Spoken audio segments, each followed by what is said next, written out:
दोस्तों, स्वागत है आपका मेरे YouTube चैनल इंग्लिश बाबू पर। और आज मैं फिर हाजिर हूँ आपके साथ एक नई स्टोरी लेकर। और दोस्तों, आज मैं आपके लिए लाया हूँ एक बहुत ही अच्छी मॉरल स्टोरी, बहुत ही सुंदर कहानी। और जो कहानी का जो मॉरल है वो भी बहुत अच्छा है, सुनकर आपको बहुत मज़ा आएगा। उसके अलावा इस स्टोरी में आपको कुछ नए इंग्लिश के वर्ड मीनिंग सीखने को मिलेंगे, उनकी करेक्ट प्रोनाउंसिएशन के बारे में पता चलेगा। और जो इसका ग्रामर का पार्ट है हम उसे बिल्कुल डिटेल में कवर करेंगे, तो एक एक स्ट्रक्चर को आप बहुत आसानी से सीख पाएंगे। तो चलिए दोस्तों, आज की इस कहानी को हम शुरू करते हैं। और सबसे पहले कहानी का टाइटल देखते हैं। कहानी का टाइटल है two frogs in the milk. क्या मतलब हुआ दोस्तों? फ्रॉग का मतलब होता है मेंढक, और ये एक से अधिक मेंढक हैं, तो यहाँ पर प्लूरल नाउन का प्रयोग किया गया है, फ्रॉग्स। टू फ्रॉग्स मतलब कि दो मेंढक इन द मिल्क, दूध में। तो इस पूरी लाइन का क्या मतलब हुआ? Two frogs in the milk मतलब दूध में दो मेंढक। तो दोस्तों, ये आज की इस कहानी का टाइटल है, शीर्षक है। और अब मैं इसे पढ़ना शुरू करता हूँ। आपसे रिक्वेस्ट है आप इसे पूरे ध्यान से सुने, क्योंकि आज की इस स्टोरी में आपको कुछ नए वर्ड सीखने को मिलेंगे। और यदि आपको कोई नया वर्ड मिले या फिर ग्रामर का नया स्ट्रक्चर देखने को मिले तो आप उसे नोट भी ज़रूर करें। तो चलिए इसको शुरू करते हैं। वंस, एक बार, देयर वर टू फ्रॉग्स। क्या मतलब हुआ दोस्तों? ये जो हमारा वाक्य है ये एक सिंपल पास्ट का वाक्य है। तो सिंपल पास्ट का मतलब होता है जब आप पास्ट में कोई भी ऐसा वाक्य बनाएं जहाँ पर वॉज या वर्ब का प्रयोग किया जाता है हेल्पिंग ऑफ के रूप में, और साथ में कोई भी नाउन या फिर एडजेक्टिव को लेकर वाक्य बनाया जाता है। तो इस तरह का जो वाक्य है वो सिंपल पास्ट का वाक्य कहलाता है। और सिंपल प्रेजेंट या सिंपल पास्ट में कभी भी किसी भी तरह की वर्ब का प्रयोग नहीं किया जाता है। उसके अलावा दोस्तों, यहाँ पर आपको एक और चीज़ देखनी है। यदि कोई ऐसा वाक्य है सिंपल प्रेजेंट या सिंपल पास्ट का जिसकी शुरुआत देयर से होगी, तो आपको ये चीज़ हमेशा याद रखनी कि देयर का वहाँ पर कोई भी अलग से मतलब नहीं होगा। जब वाक्य को हम बनाना चाहते हैं और वहाँ पर कोई बैकग्राउंड मौजूद नहीं होता है तो देयर का प्रयोग किया जाता है वाक्य को बनाने के लिए, लेकिन उसका वहाँ पर कोई भी अर्थ नहीं होता है। तो इस लाइन का क्या मतलब हुआ? वंस, एक बार, देयर वर टू फ्रॉग्स मतलब दो मेंढक थे। तो इस पूरी लाइन का क्या अर्थ हुआ? Once there were two frogs मतलब एक बार दो मेंढक थे। One frog was fat and the other was skinny. तो दोस्तों, ये जो हमारा वाक्य है ये भी हमारा सिंपल पास्ट का ही वाक्य है। यहाँ पर वॉज का प्रयोग किया गया हेल्पिंग ऑफ के रूप में। और जो ये फैट है ये एडजेक्टिव है जिसका मतलब होता है मोटा, और जो स्किनी है ये भी एक एडजेक्टिव है जिसका मतलब होता है पतला दुबला। तो इस लाइन का क्या मतलब हुआ? वन फ्रॉग वॉज फैट मतलब एक मेंढक मोटा था, एंड द अदर और जो दूसरा था वॉज स्किनी वो पतला दुबला था। तो इस पूरी लाइन का क्या मतलब हुआ कि one frog was fat and the other was skinny मतलब एक मेंढक मोटा था और जो दूसरा था वो पतला दुबला था। वन डे, एक दिन, while searching for food they fell into a pot of milk. क्या मतलब हुआ? वन डे मतलब कि एक दिन, वाइल का मतलब होता है दौरान, और सर्च करने का मतलब होता है ढूंढना, किसी चीज़ की तलाश करना। वाइल सर्चिंग फॉर फूड मतलब खाना तलाश करने के दौरान। They fell into a pot of milk. दोस्तों, दे का प्रयोग किया जाता है जब सब्जेक्ट में एक से अधिक व्यक्ति शामिल होते हैं। दे का मतलब होता है वे या फिर वे लोग। और ये जो हमारा वाक्य है ये पास्ट इंडेफिनिट का अफर्मेटिव वाक्य है। जब आप पास्ट इंडेफिनिट में कोई भी अफर्मेटिव का वाक्य बनाते हैं तो वहाँ पर वर्ब की सेकंड फॉर्म का प्रयोग किया जाता है।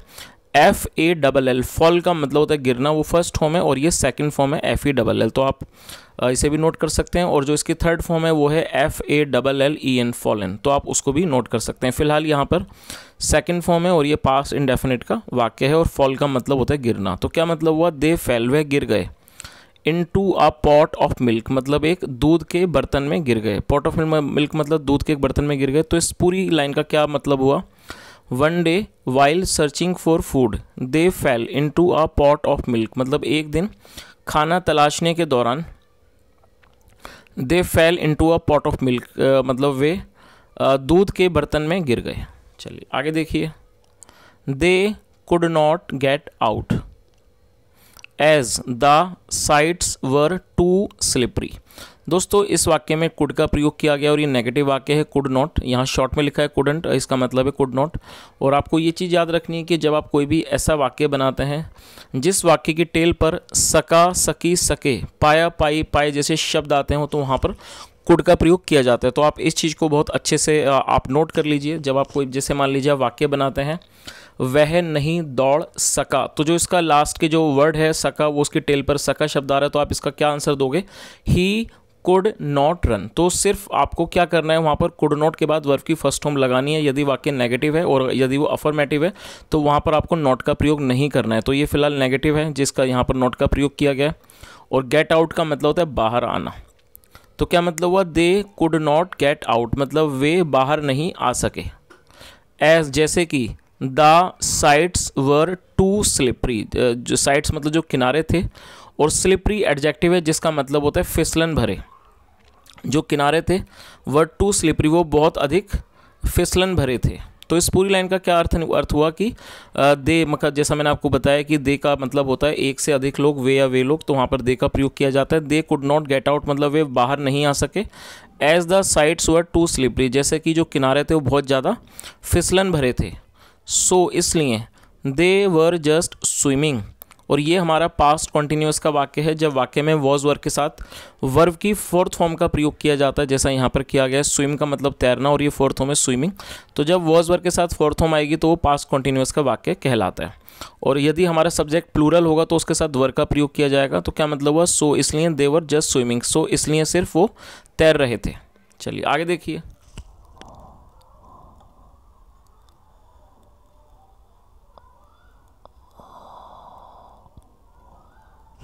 The fat frog said to the skinny frog, और ये हमारा पास्ट इंडेफिनिट का अफर्मेटिव वाक्य है। The fat frog said to the skinny frog मतलब मोटे मेंढक ने पतले मेंढक से कहा, ब्रदर भाई, ब्रदर फ्रॉग मतलब भाई मेंढक भाई, there is no use paddling any longer. क्या मतलब हुआ, देयर इज़ नो यूज़ मतलब कोई भी यूज़ नहीं है, कोई भी इसका फ़ायदा नहीं है। पैडलिंग एनी लॉन्गर, पैडल का मतलब होता है पैर चलाते रहना, मतलब और ज़्यादा पैर चलाते रहने का कोई फ़ायदा नहीं है। We are just going to drown, और दोस्तों ड्राउन का मतलब होता है डूबना, और ये वर्ब की फर्स्ट फॉर्म है। और यहाँ पर दो वर्ब को लेके वाक्य को बनाया गया है, गोइंग के बाद टू और उसके बाद वर्ब की फर्स्ट फॉर्म। तो जब आप कोई भी ऐसा वाक्य बनाते हैं जहाँ पर दो वर्ब का प्रयोग किया जाता है तो पहली वर्ब के बाद टू का यूज़ किया जाता है और उसके बाद वर्ब की फर्स्ट फॉर्म का प्रयोग किया जाता है। तो इस लाइन का क्या मतलब हुआ, we are just going to drown, बस हम अब we are just going to drown मतलब हम डूबने जा रहे हैं। So we might as well give up, तो इसलिए हमें गिव अप कर देना, हमें शायद हम गिव अप कर दें। गिव अप का मतलब होता है हार मानना।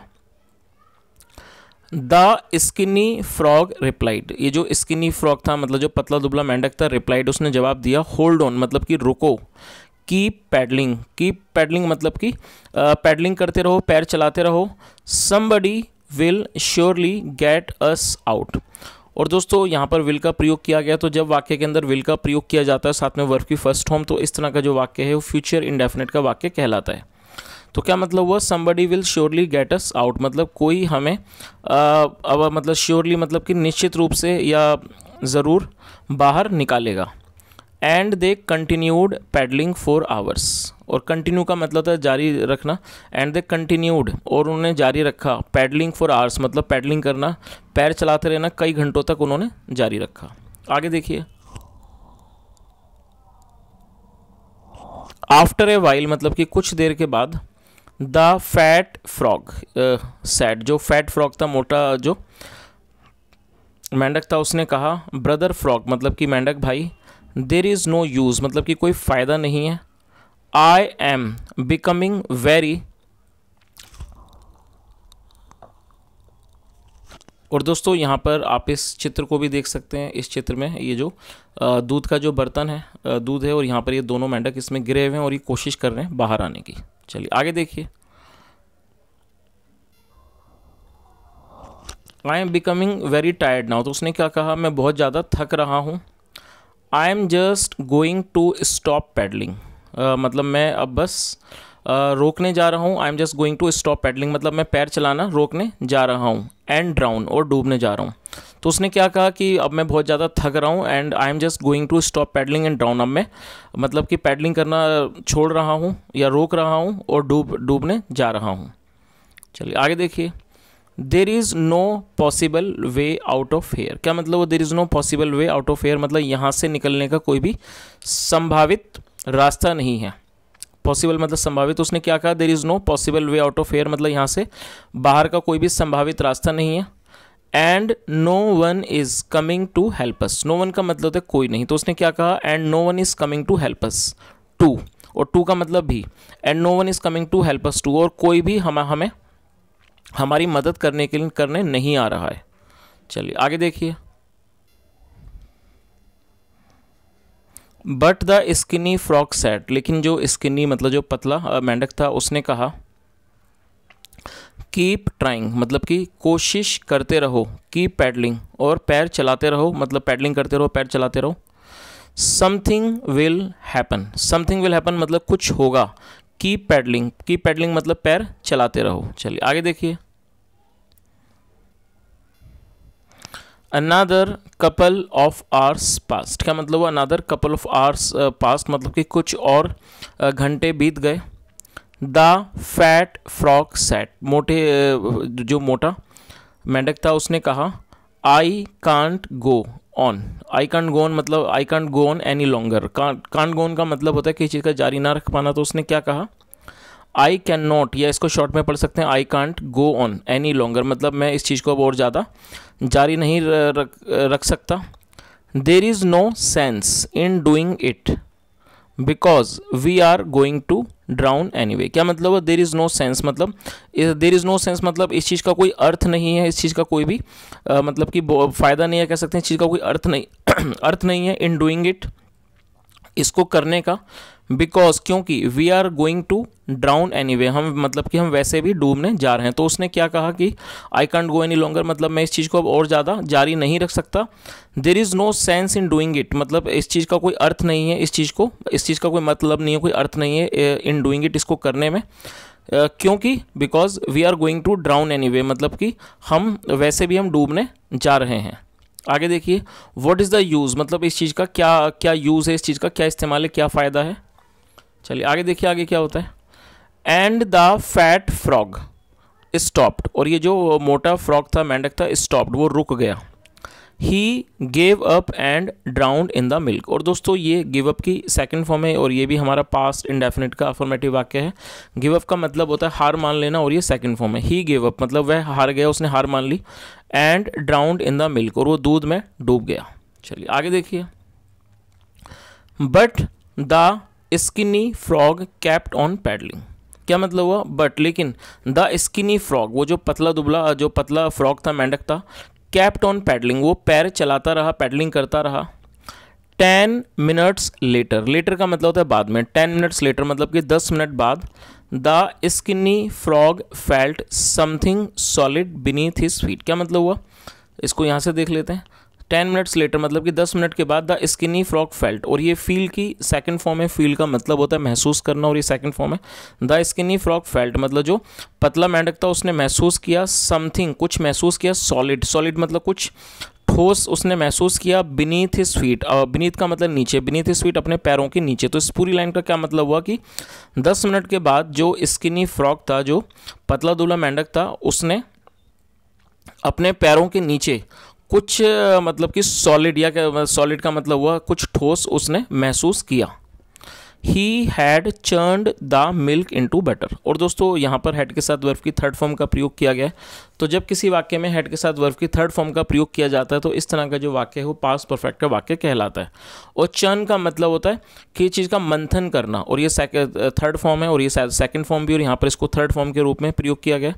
तो इस लाइन का क्या मतलब हुआ, he had churned the milk into butter मतलब उसने दूध को मथ दिया था, और मथ के क्या करा था, इनटू बटर, और उसको बटर में चेंज कर दिया था, मतलब मक्खन में उसको उसने बदल दिया था। He easily hopped out of the pot, और हॉप का मतलब होता है फुदकना। He easily hopped out of the pot, और वो बहुत ही आसानी से छलांग मार के, या कह सकते हैं फुदक कर, hopped out of the pot उस बर्तन से बाहर आ गया। चलिए दोस्तों, अब इस कहानी का जो मॉरल है वो भी एक बार देख लेते हैं। कहानी का क्या मॉरल है। Never give up hope, give up का मतलब होता है हार मारना, और होप का मतलब उम्मीद या फिर आशा।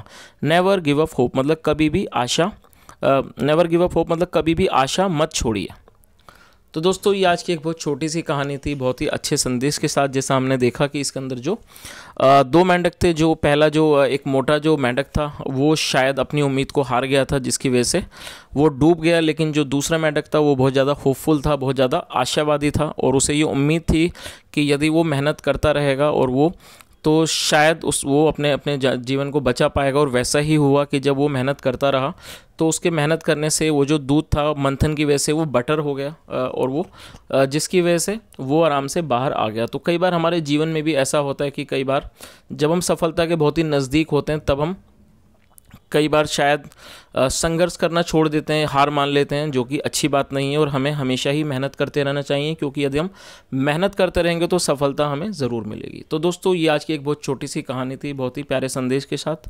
मैं उम्मीद करता हूँ कहानी आपको अच्छी लगी होगी, और यदि मेरा पढ़ाने का प्रयास भी आपको अच्छा लगा हो तो आपसे रिक्वेस्ट है वीडियो को लाइक करें, शेयर करें, चैनल को सब्सक्राइब करें और कमेंट करके ज़रूर बताएँ आज की स्टोरी आपको कैसी लगी। सुनने के लिए thank you so much. Have a nice day and bye.